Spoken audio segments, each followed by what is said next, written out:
hi Rosie, how did you get involved with SP training? Well, Pam came to visit us in the residence house meeting and explained, and I thought, yeah, I'd like to give it a go to see what it's like, and I'm glad I did. In what ways are you glad that you did?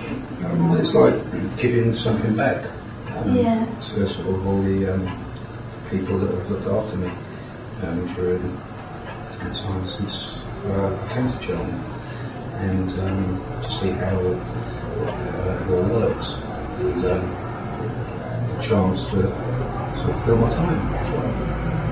Yeah, I thought I got involved because I really felt that it would give me confidence, and because getting sober for me was losing my confidence, and I felt that the training would give me that chance to get it back, as well as giving something back to other people.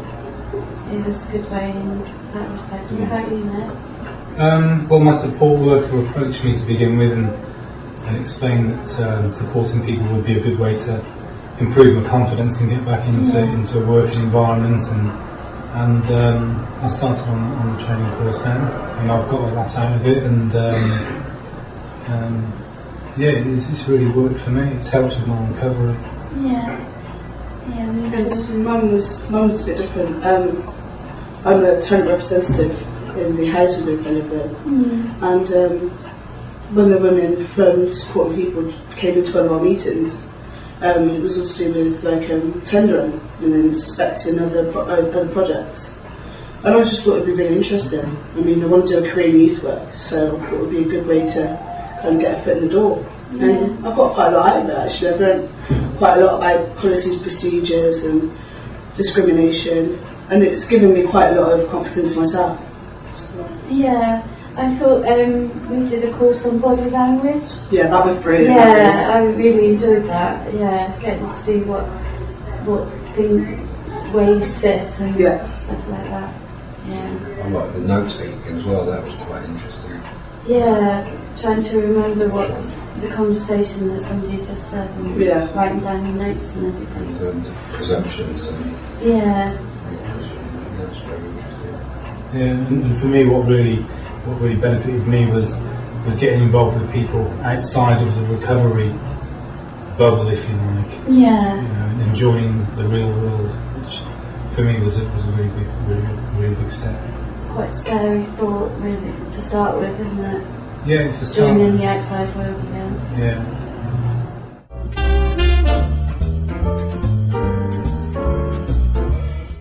Disability.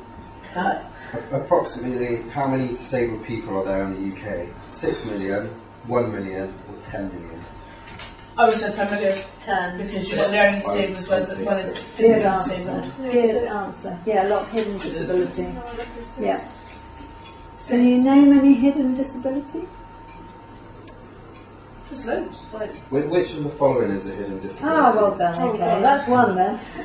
Cerebral palsy, spina bifida, diabetes or amputation? Diabetes and spina bifida. And amputation, because someone's got an amputated leg, you don't always know about it. Yes. True. That's true. Or they could have an amputated ear and their hair down. So cerebral palsy, just they could have corrective surgery and nobody would know. Right? So what's the answers?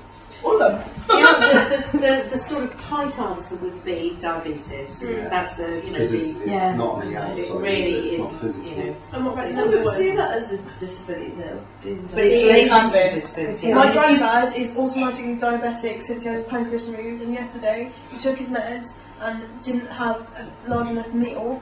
His sugar level dropped and he had this big high blood thing, went completely yellow, puked up 6 times, And you just sat in the chair sweating, couldn't do anything for his birthday. Plus, diabetes can cause blindness, it can cause blood pressure problems. He can't go back to work because he's on so much medication. And he's only 63. Which of the following do you think is the biggest struggle for LGBT people?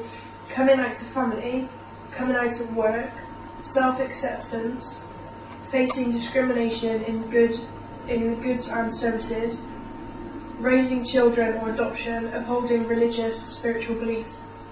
So I don't know. I would say all of them. Yeah, but coming out to the family, you'd have to. It'd be self-acceptance. You have to accept it yourself before you can come out to anybody. Yeah. And coming out to at work is probably easier than coming out to your family. Then you could be torn by your religious beliefs. Yeah. Yeah. Guilt. Like, and say- everything else. If you're really Christian, then you're not allowed to be gay. Well, say, No. for instance, a couple, mid to late 30s, he realises he's gay, you know, they're married, they've got kids, he wants to And they're divorce them, but Catholic. they're religious. Yeah, we can't. What's he going to do by being able to divorce, you know, the other half? Brilliant. Okay, so basically all we've done today is just raise awareness. Stuff you already know, but just, you know, occasionally you meet people and you have the perception of, you know, that you know that you find them difficult for whatever reason, and it's actually just overcoming your own personal prejudice, yeah, and actually becoming more accepting of everybody.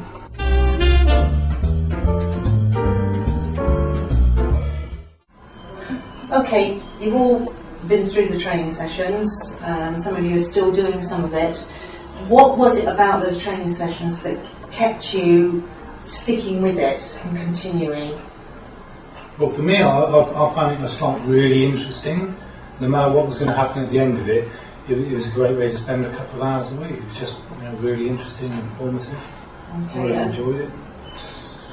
Was it pitched at the right level? Was it like school, or was it relaxed? Absolutely, yeah. I like the informal way it was conducted, in a relaxed atmosphere, and it made actually learning fun. It made it quite comfortable, and everyone was so laid back, and we weren't all jumping over each other to answer questions and things like that. It was quite nice.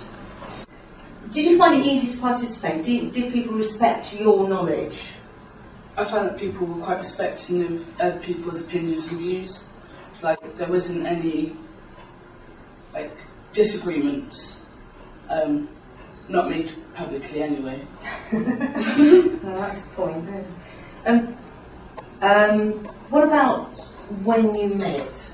I mean, was it important that we could fit in with how you wanted to do the sessions and when you wanted to do the sessions, rather than saying it will be every Wednesday at 2 o'clock? We tried to fit in with your times. At the end of every training session, I think, if I remember rightly, we arranged to meet up the next time, so when everybody was available. So if we missed a week and continued it the week after, there wasn't too much of a problem with the trainer as well as everybody else in the room. So the training sessions were flexible to our needs at the time. Is that really important that we fit in with you? Yeah, because I think otherwise then people start making excuses of why they can't come, whereas if it's all agreed at the end of a meeting, when, you know, everybody is going to be able to make it, then we're not sat around waiting for certain people to come or whatever else. I think it makes it easier on everybody. Well, that's good. And I would feel quite guilty if I had to miss a session and then everybody else carried on. I'd feel as if I was missing out, and I'd feel guilty for not being there. So it was quite nice to arrange it for when everybody was ready to be there. And what about those of you who just did individual sessions? Did that work okay? It worked really well for me because there were only 2 people there, and so the sessions moved along at the pace that was just ideal for me because I was the only one there. So that was really good. Yeah. That's good. And at the end of it, did you feel that you'd actually learned something? Did it give you any more confidence? Yes, I did. You know, I remember leaving the session and thinking, you know, I actually learned something.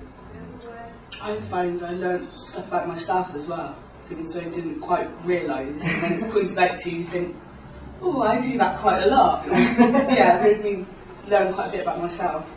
Oh, that's good. I came away with a checklist so that when I went into the